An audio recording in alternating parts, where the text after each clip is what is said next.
Disability shifted my bond with my best friend. In college, my closest friend was Julian.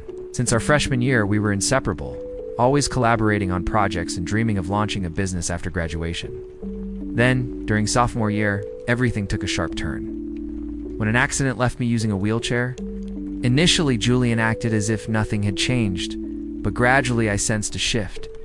He stopped inviting me to places he deemed inaccessible, even when I knew I could manage. He started making comments about my prime parking spots and front row seating everywhere. At first I chuckled along, but deep down, it stung, knowing he no longer saw me the same way. The real blow came during a night out with our friends. We were brainstorming business ventures, and I shared an idea I had been developing for months.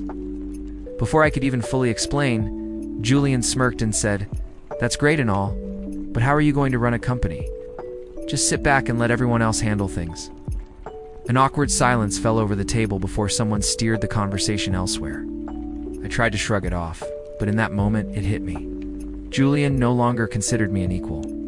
He saw me as an obstacle, a burden. After that night, I stopped sharing my aspirations with him. Instead, I channeled my energy into making them a reality. By graduation, I had already secured investors and launched my company. I didn't boast about it, feeling no need to prove anything to him. Meanwhile, Julian was still struggling to get his act together, trying to convince people to invest in a startup that barely existed on paper. Then, I discovered his innovative idea was strikingly similar to the one I had shared with him months prior. The difference? I had already brought it to life. A few weeks later, Julian called, acting as if our friendship was still strong. He wanted to meet and discuss business. I agreed. When we sat down, he launched into his pitch, describing his brilliant concept and how he just needed funding. I listened patiently, nodding along, waiting for the opportune moment. Then, I pulled out my phone and showed him my company's website. He stared at the screen, his expression slowly sinking. "Wait, this is your company?" I nodded. "Yeah, funny, right? Guess I figured out how to run things after all."